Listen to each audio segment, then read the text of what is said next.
Welcome, everyone. Hi, folks, and hi to the people who are watching online. It's a pleasure to have you here, and I'm so excited to be having this conversation.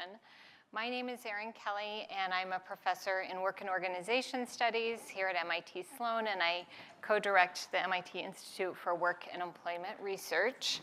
I'm also a big fan of these two fabulous people and have been for a long time, so it's really a pleasure to be able to facilitate this conversation. So Mary Rowe and Lotte Bailyn are our guests of honor. And we are here to learn from them, to be inspired by them, to hear your questions that will make us all think differently about what's going on in the world and how to make change happen. I'm going to do brief introductions, informal introductions you may have seen. There's also information about them up front. And then we'll chat with a few questions, and then we'll open up to audience discussion, and then lunch afterwards. So it's really a pleasure to see you all. So I'm going to look at my notes for the introduction. Lotte and Mary are intellectual giants with their feet firmly on the ground. And by that, I mean they have they're also a lot of fun, so it's going to be a fun conversation. They've done terrific research and writing, and it's always strategically oriented to the issues that matter to organizations and to the people inside of them. And that's part of what is so inspirational. Specifically, both Mary and Lotte have done truly path-breaking work on the broad question of how can we create more inclusive and equitable organizations that are also effective? And the goal is to have people with all identities and diverse backgrounds show up and be able to do the work that they want to do, have their talents and contributions fully recognized and fairly rewarded. And they realize that organizations are more effective places and more effective in doing the work when we also attend to those critical human needs of inclusion and really developing ourselves and the organization together. And both Lotte and Mary take a systems perspective. So they offer deep consideration of structural sexism and structural racism before those terms were commonly used, and were part of really developing that intellectual heritage. So another way of saying that is that Lotte and Mary helped us change the conversation from let's fix the women, or let's help the people of color, to let's create organizations where everyone is welcome and able to thrive. So, what wonderful work, right? And I wanted to share just a little more about how their work has been a beacon in my professional life. I hope this doesn't seem indulgent. So, and then I'm also going to weave in the introduction, the formal introduction. Lotte Bailyn is the T. Wilson Professor of Management Emerita at MIT Sloan. She was the chair of the faculty at MIT from 1997 to 1999, some very pivotal years. Author of many articles and books. You can see some of them here, and recognized with many honors, including 3 honorary degrees. She's a fellow of the American Psychological Association and the Association for Psychological Science. And I've read Lotte's work since I was a grad student. And I vividly remember reading this book in fall of 2002. And I know the date because my niece was a toddler and involved in this story. So how does that happen? I had read the book that my sister and her family arrived in Minneapolis, and we bundled up my niece and went on a walk around the lake. For the whole 90 minutes, I talked to my sister about this is the work I want to do. This collaborative action research, this kind of effort to do serious research, academic research, and make organizational change happen. So Lotte has been inspiring to so many of us, and it's really a pleasure to be your colleague, I'll say it that way. Mary is the Adjunct Professor of Negotiation and Conflict Management at MIT Sloan and taught on these topics for 20 years. Also, she served for almost 42 years as the organizational ombuds at MIT, reporting directly to 5 different presidents. Mary has the unusual experience of having founded a profession.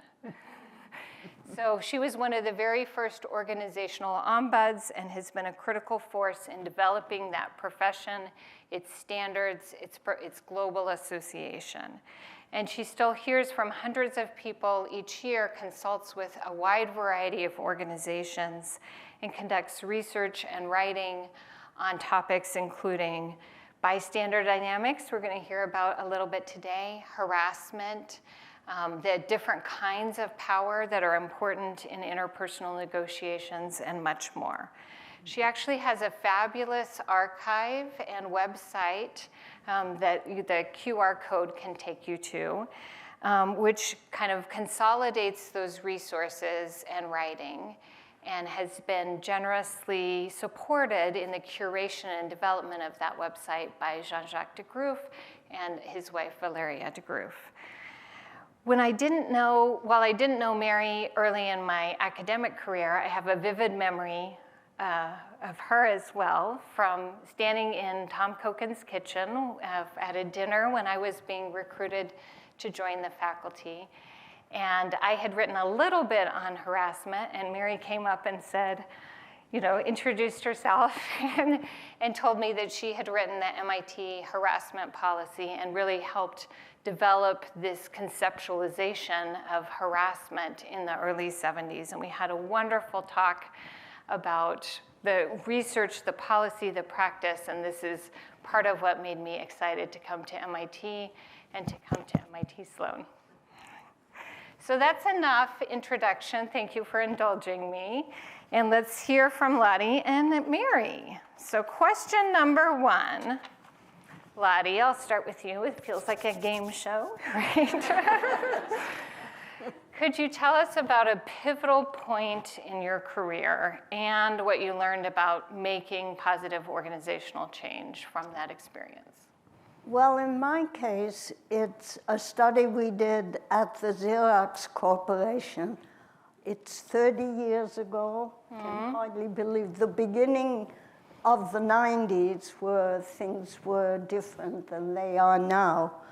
The Ford Foundation, which funded the study, was concerned that women weren't moving up in organization, despite good policies, despite training of women, for example, to be more assertive, or training managers to be more tolerant. It didn't seem to be working. So they went on a large project in 3 companies with 3 different research teams in each company. And we were at the Xerox Corporation, and they also were concerned. They had a lot of progressive policies, and they were concerned about why their women weren't moving up. So we worked, they asked me to do this, and I got Deborah Kolb, an early PhD from Sloan, to be with me, and we pulled a team together. We had 3 graduate students, and 2 dissertations became very impactful books. And so we worked with the liaison group at Xerox and tried to explain to them that we thought there's something about the way that work is being done that is impeding women or anybody with outside, particularly care responsibility, from really being able to move up and give their all to the work that they could. And so we asked for 3 sites, and they selected 3 sites that they thought there was some resistance by some of the managers of those sites, but we started the work. And we started by just, in essence, interviewing a lot of the people on the site with the basic question behind it of what is it about your work that's making your life difficult? And the funny thing was that policies were so separated from work that we were introduced as work-family people, and they would say, you're the work-family people. Why are you asking us about work? Interesting. Because that was all HR policy. Well, and what we tried in, as we were gathering information, we tried very hard to get the people, by pushing back a little on what they were saying, by getting them to see that connection between personal lives and responsibilities and the work they were doing. And at that time, particularly, it was still very separate, not only in organizations, but in the way people just thought about these two domains, family and work, and that was separate. So we had 3 sites, and once we got a sense of what work aspects were making these difficulties for people, we worked jointly with the group to devise an experiment, run it as a pilot project. We changed some things, and let's see, our goal was that it shouldn't hurt the work. We'll change it, we'll help the people, it shouldn't hurt the work. In fact, what we discovered was that it actually helped the work as well as the people. It's what we began to call the dual agenda, to make changes in work practices or work design in such a way that it helps both the people and the accomplishment of the work. And it was successful in all 3 cases, but it didn't always stick. Right, we have talked about that. Yes. Yeah. And that's one of the lessons you ask about. Yes. Organizational change. That change doesn't happen and then it sticks. It has to be monitored. Doesn't have to be from the outside, but it has to, people who fully understand what the issues are and can monitor the implementation. So we were very much aware that in any of these changes, you have to pay attention both to what it's doing for people's personal lives and what it's doing to the work. And we were very concerned that in some cases, the personal would disappear and it would revert. And that did happen in one case. But what we also found, we had another case, not at Xerox, but a subsequent one, where people forgot about the work. And the change, this was a self-scheduling in a hospital.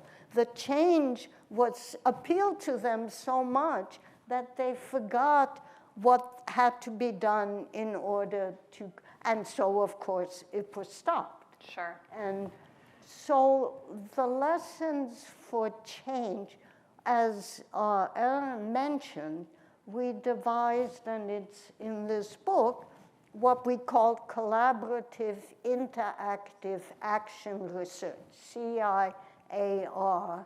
And it really, it's a principle that Joyce Fletcher, who was on our team, called fluid expertise. So in doing this project, we came in with expertise to be able to analyze the data and make the sort of critical shift so we could get at the assumptions and practices that were getting in the way. But the people knew what really is going on in the organization in a way we could never find out. Right. So in the evolution of any of these projects, the expertise flowed back and forth. And that's critical. It's obvious now. It wasn't quite as obvious 30 years ago. And the fact of that change is a process. It doesn't happen just at one point. And it has to be continually monitored and implemented. And as you know perfectly well, a change in manager can make all the difference in the world. So how to bring this into an organization at large, I can't say that we were successful in doing that, but it's one of the issues that has to be dealt with. But one of the achievements is offering the dual agenda, that it's legitimate to be considering personal life and organizational effectiveness side by side, and then really helping people see how the current practices maybe are creating barriers and could be rethought in many cases. Thank you.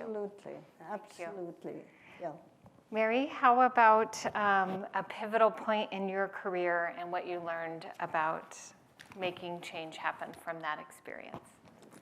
I used to bring tidy papers with me, but I wrote and rewrote this over the last 3 months many times over our discussions. I hope you'll bear with me. I am enormously honored to be here today, and I'm especially honored to be here with Lotte Bailyn and Erin Kelly and the spirit of Phyllis Wallace over our head. In 1973, when I came to work for the MIT president, I was often the only woman in administrative strategy meetings, and even in some faculty meetings. It was lonely, it was kind of tough. So far as I knew at that time in 1973, there was no one else in any academic institution that had just the job that I was given, about which I'm going to tell you a little bit. But there were 2 others here, far more distinguished than I, Lotte Bailyn and Phyllis Wallace, working on the same issues as I, and their being here meant everything to me. Lotte was working on work and family. Phyllis became the founder across the world of the economics of the field of the economics of discrimination, an absolutely stupendous achievement. And Erin and other colleagues at IWER are leading the same kinds of changes with magnificent research. We've been hearing about some of it more recently. When I was a graduate student in economics at Columbia many, many decades ago, there was little research on the economics of women, or of childcare, or of caretaking, or indeed of any unpaid employment. And in fact, a woman who was taking care of her home and the kids and helping her spouse and volunteering at her church or temple would tell you that she wasn't working. She wasn't working. That was a really big deal for me. I had 3 little kids. I gave a cheerful keynote at the 1973 centennial here at MIT about prospects and patterns for men and women to be able to love and to work. I had a vision of the idea that men would be equally free for caretaking and cooking and homemaking, and women equally free in paid work, each equally free to pursue their own skills and their own interests. Anyway, I came in early '73 with an unusual job description. In long conversations with President Wiesner and Chancellor Gray, after 3 or 4 months, they decided on a job description for me, which was to make human beings more visible at the Massachusetts Institute of Technology. I had no idea what I was doing when I came at age 36 in the front door on a snowy day. I was met by a student journalist who said, like, "Lady, what are you going to do here?" And I really panicked. But I said, anybody who has any ideas about improving the quality of life at MIT, would they please come see me? I don't think I said please quite that way, but that's what I was feeling. Somewhat to my consternation, dozens of people came in that first week, about half women and half men in the group. And I had no idea what to think. I was an ivory tower research economist. I helped found the field of daycare. My team and I put together a whole new field in economics. But I didn't know what everyone in the room knows about organizations. I fell back on the only skill that I had. I was well trained. I made lists of everything that came in. I collected the data. And after I'd been here about 3-4 months, I thought I would make an appointment with my new president, Jerome Wiesner, a person whom I had met only once, with my lists, which weren't correlated in any way because I had no idea how to group what I'd been hearing. The men didn't all agree with each other, and to my consternation, neither did the women. So my categories were not, had no categorization, and worse, I didn't know that not every CEO is ignorant of the mundane pathologies of the ordinary organization. Jerry was not pleased. I made an appointment about 4 o'clock in the afternoon, and you could he was a quiet man, but you could kind of see the smoke. And I was looking at the floor. An hour later, he had asked lots and lots and lots of questions. An hour later, he fell silent, and I began to think about going back to the wonderful daycare economist job I'd had. And he looked up and he said, "Mary," he said, "did MIT have any of these problems before you came?" As I backed slowly out of the room, trembling just a little bit, I asked, did he have any instructions? And yes, he did. These were to help each person as well as I could, keeping absolute confidentiality in my office. I was to keep no records for MIT, and I was to answer no questions from anybody about who had come to see me. I was to be impartial. That instruction came a little later after, in my first week, I had written up, with permission and de-identifying a long list of problems that a woman staff person had brought to me. And I sent it to Paul and Jerry thinking, this was my first, I wanted them to know I was really working here. And Paul came out to meet me at the door of the president's compound. It's the only time I ever heard this kind of remark from him, or any critical remark, but he said, "The president would prefer that you would always tell both sides of the story." This was very important to me, as it turns out, because I became a designated neutral. I was supposed to have a special interest in women, and especially people of color, in religious discrimination and disability concerns, LGBTQ, and I was meant to be a designated neutral. We see around us always how difficult that is, but it was very important for reasons that I'm coming to. I would have no management decision-making power. I didn't actually write the sexual harassment policy. I was just a pest until they had it, and I'm going to tell you in a moment what it was. And I was to report independently of all ordinary line and staff offices.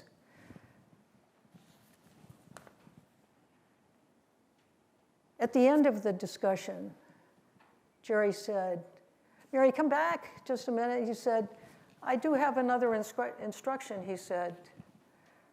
"Don't let any problem happen twice." He was a systems person. An engineer. his interest was in having self-monitoring and self-correcting systems throughout MIT. And he wanted me to be there as part of that help. What he didn't know, in fact, he didn't know it for 10 years, and neither did I, that his instructions to me became the standards of practice of the organizational ombuds profession all over the world. It's remarkable to me. It's one of the reasons I wrote and rewrote this, how important that was.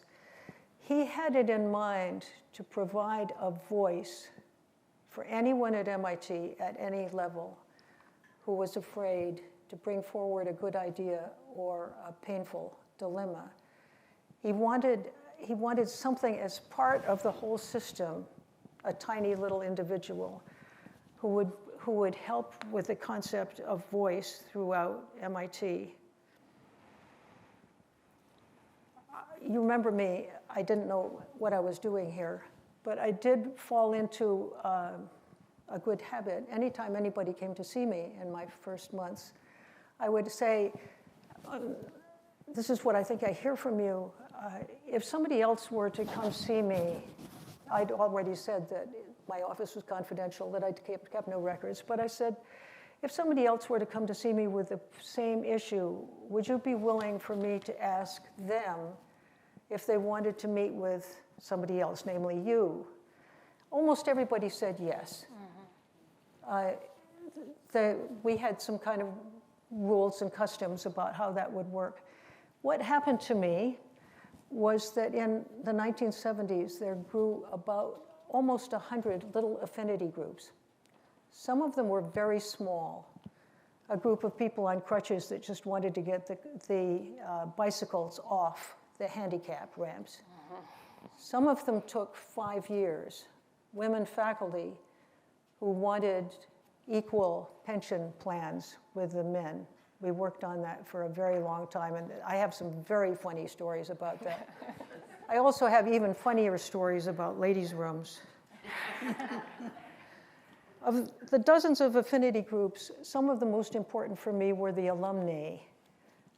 The women alums were an absolutely incredible help to me, and women students, and women support staff. The women's support staff knew everything that was happening at MIT, and they came to me in droves. My interest in bystanders grew because throughout my time as an ombuds, it was maybe at least once or twice a week that my visitor, ombuds, we call our visitors in order to be neutral. They are not clients.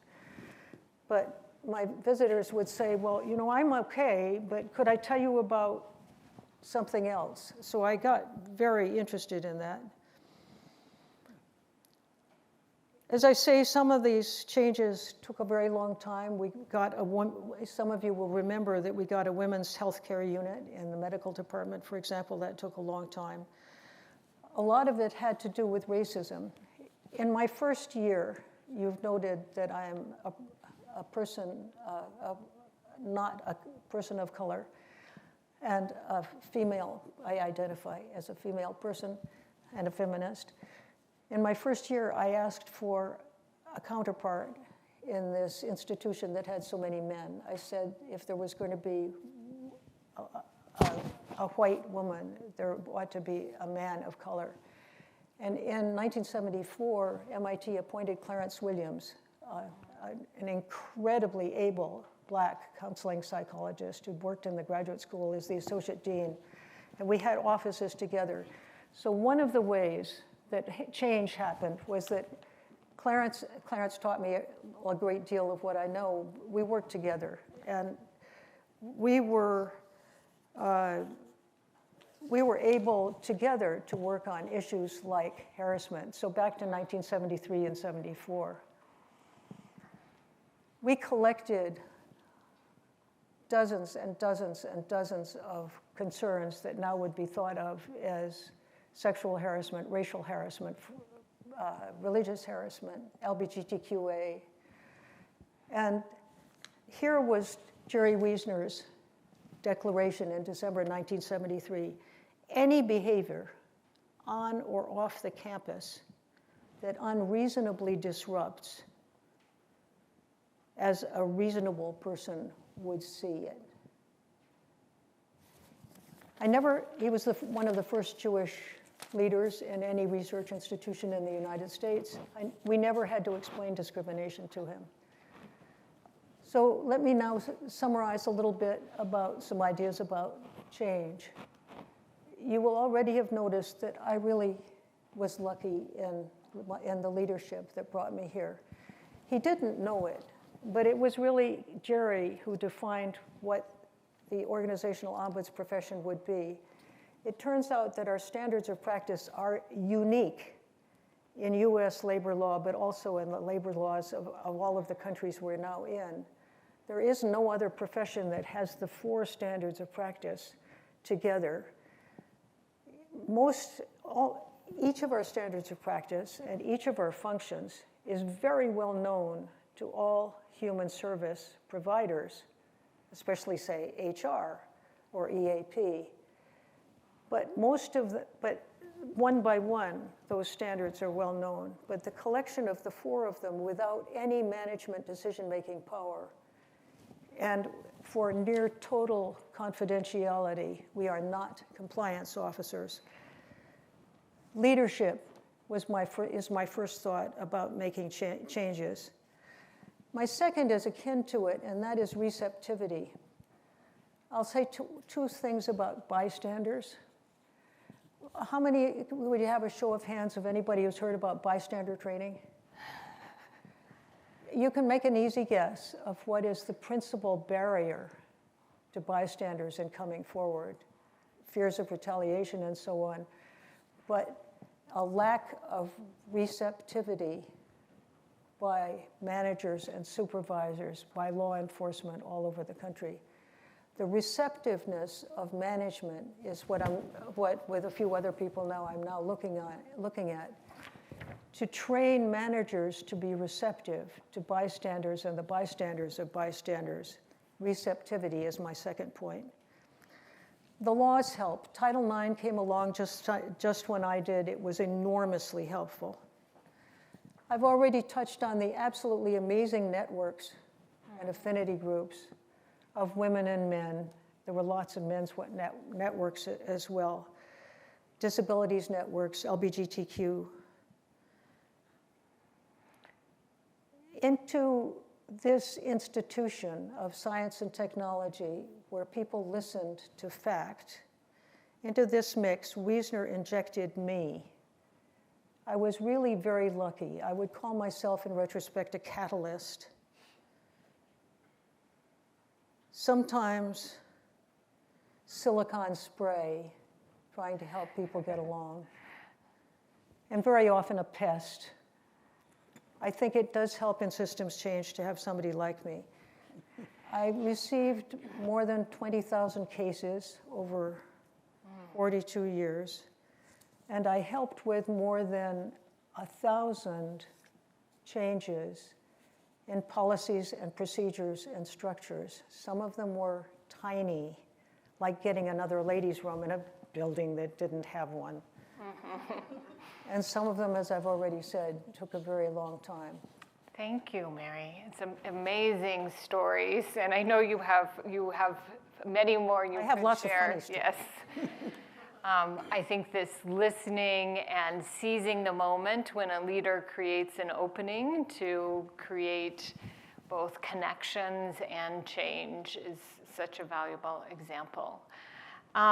I wanted to mention, just for folks, we wanted to acknowledge Phyllis Wallace, who was the first woman tenured at MIT Sloan. And in our discussions of talking about your early days here, Phyllis kept coming up as a source of support and guidance for you as well. So we realized some folks may not know that history, and it's important to share it, and I would encourage you to read about her wonderful career in economics of race and discrimination and studies of young people's careers unfolding.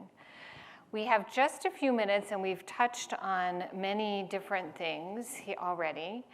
Lotte, I wonder if you would be willing to share a second story about your role as chair of the faculty in the late 90s. And for those who may not be aware of this, Kate Zernicke has a wonderful book called The Exceptions that tells the story of women's work to make MIT a more equitable place, where both, surprise, surprise, Mary and Lotte show up repeatedly. But Lotte, you played a role at this time of this big report. Well, I don't know how many of you remember in 1999, this report about the women faculty in science came out, and it had an enormous impact at MIT, at other universities, in other institutions in other countries. And the full story only came out now. This book was published a year ago. But at that time, the women, in terms of change, there was a protagonist, and that's the subtitle, Hopkins, yes. Nancy Hopkins. Nothing would have happened if she hadn't made a basic decision to try to work inside rather than taking the legal route. Lawyers had told her she has a very good case, and she decided. That was an absolutely necessary condition. Nothing would have happened without it, but it wasn't sufficient to make the impact. There was a collection of data. She also worked totally collectively with the other 16 women. She didn't make any decision without checking with... Yes, this key committee to study the issues across the board and not just... Of the senior women faculty in the School of Science. But talking about receptivity, one of the key elements that both the Dean of Science and Vest, the president of MIT, were receptive, and interestingly enough, it was the stories the women told as much as the actual data, which they looked at and they found. But the dean describes these 16 women all telling the same story, and the receptivity was there. And he began to fix it, to fix salaries, to fix space, even adjusted pensions, which had been affected. Now, the women were passionate scientists, and they were happy to have it all fixed and get back to work. But I was in the right place at the right time at that time, and was able to bring it up and to insist that the rest of the faculty has to know, and to help create a report that could be made public, because nobody wanted the stories to be told. The women were humiliated, the administration was embarrassed, and they're only told now, 25 years later, the details of what happened. But of course, the key thing, and why this report, as opposed to equivalent reports in other universities which ended up on shelves, was the chance of the media. If you get on the first page of the New York Times, it has an impact. And so all of these things had to come together. Yes. And a lot of luck. And wise leadership as well. Yeah, and receptivity of the leadership. Yes. Thank you. Thank you. So I know we want to open it to questions, and we could keep talking. When we did our prep conversation, we said we could talk for 2 days straight, the three of us, and have good conversations and lots of laughs.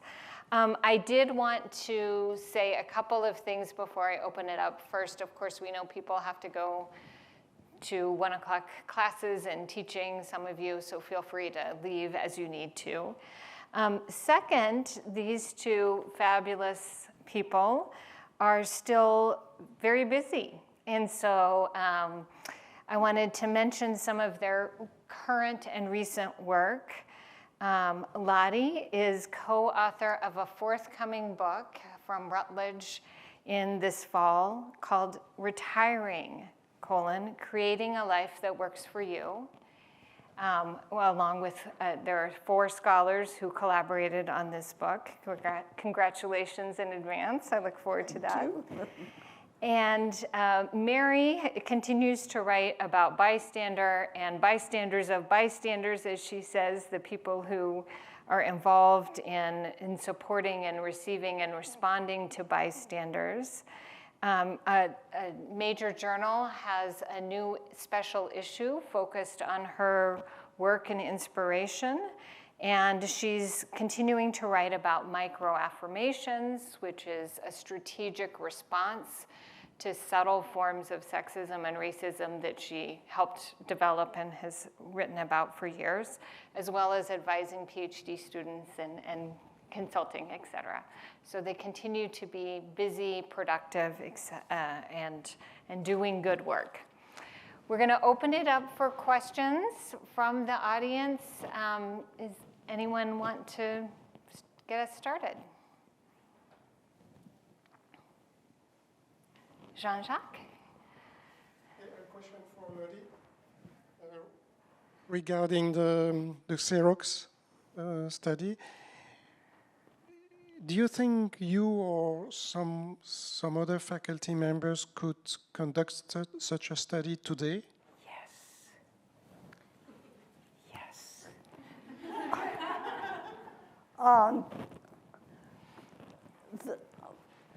I'm curious what you think is the barrier to doing it today. Well, I was not thinking so much of a barrier specifically, but wondering if companies like Xerox would be open to let faculty members, academics like you in and conducting this, because it's more than research, collecting data and writing paper. It's actually research. Yeah. If there is a foundation that pays. I mean, the key thing was that the Ford Foundation financed the whole thing, with one exception. One day in my office, I opened, we were about 4 years in, I opened up a letter from Xerox. There was a check for $50,000 made out to me. And I ran fast to the dean's office. So they did at one point contribute a little. And of course, they contributed the time of their people. But that was absolutely key.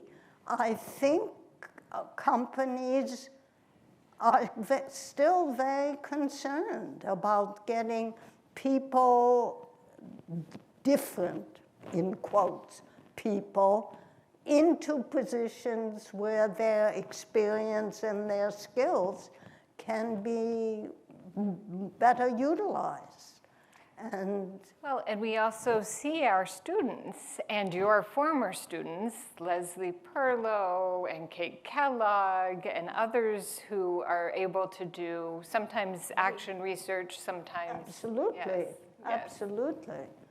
So, so I hope that this notion of making joint interventions in organizations will continue. And of course, depends a little bit on the academy.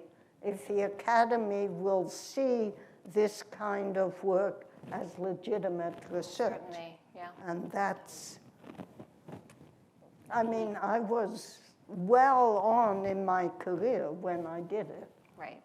But still, the PhD students who worked with us, particularly Leslie and Joyce Fletcher, who wrote these very impactful books based on the Xerox stuff, have done pretty well. Great, thank you. Other questions?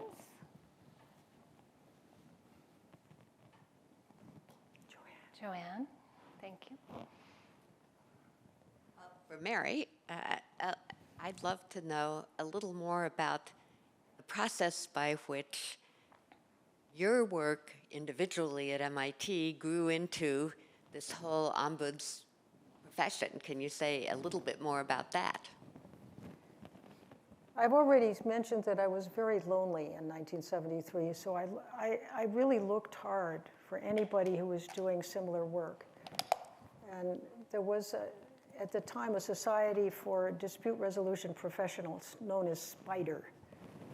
And so I went to SPIDER in the mid-'70s and discovered the importance of the instructions that I personally had been given. I didn't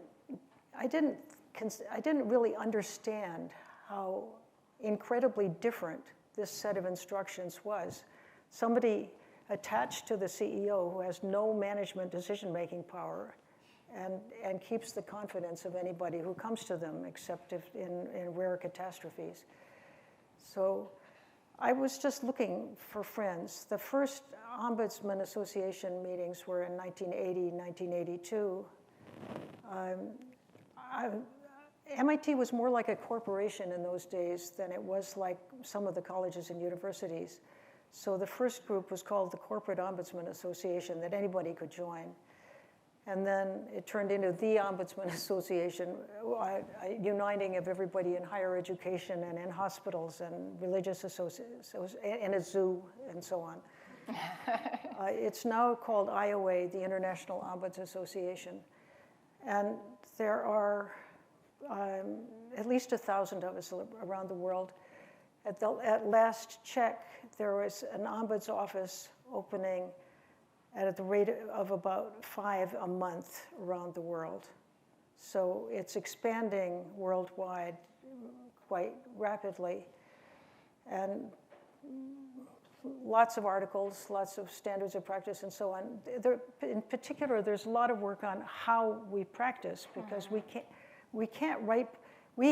don't change policies and procedures and structures. We consider the interests of everybody who's at stake on any proposed change. Theoretically, if only it were really possible, as designated neutrals. I mean, another common question for us is a variation of, did you really want to be neutered? And but is it possible to be a neutral? And of course, it isn't possible, but we try. But your job is to gather multiple interest and information and perspectives. Find overlapping interests that can lead to change. Yes.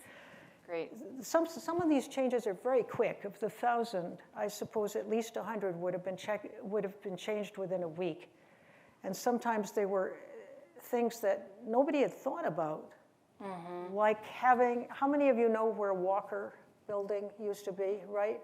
Do you remember that we gave all-day examinations on the 3rd floor and the only women's room was in the basement over here? I wrote a funny note to the provost, which I probably can't repeat on Zoom. But many things actually, Sure. We called them quick action. And then one or two are mysteries to this day. I still hear back from the staff that's working on why such and such a thing happened. Yeah, I was chatting with Diane earlier about the kinds of questions that one raises that other people perhaps have not thought of, but when you have a diversity of perspectives, then you realize these quote-unquote little things that create barriers and make people feel unwelcome. And we know that those are still happening in our organization and in other organizations on a daily thing.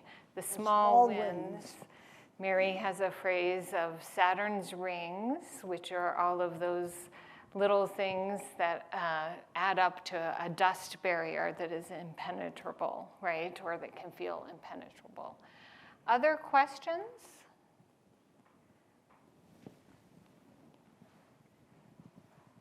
Thank you. Hi. So my question is kind of for both of you.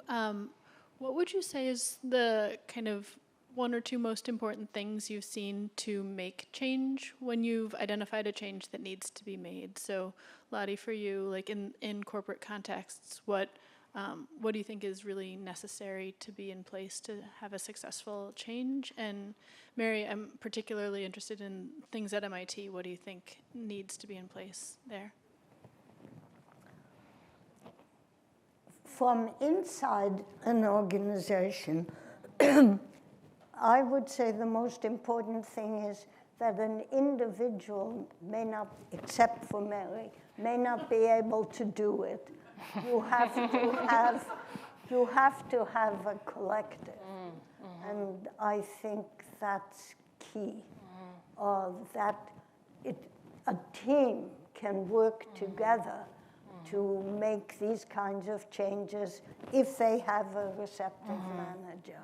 But making individual accommodations usually doesn't lead to lasting change because it could create backlash. And so I would say that, as I said, except for Mary, it's getting a group around you to work together is key.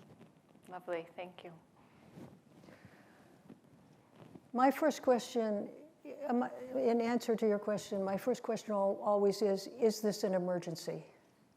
I thought it was a kind of an emergency that we didn't have a women's room for all-day exams.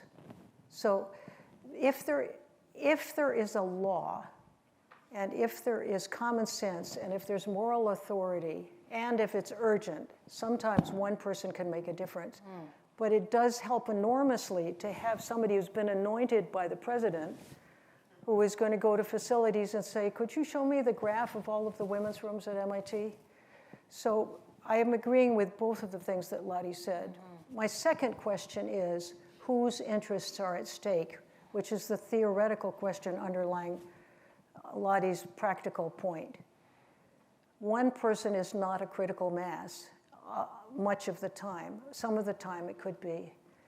But I spent a long time talking about the affinity groups and the networks for exactly the reason that Lotte made. I did everything I could behind the scenes to support each of the women's networks, fact gathering, and so on. In my case, I worked hard with the with the provost, whom you didn't mention, so that the president and the dean could bring change. But it helps to have somebody behind the scenes who keeps no records, who is there to maybe smooth things out, maybe say, you know, this was really badly written, but let's look at what it really means.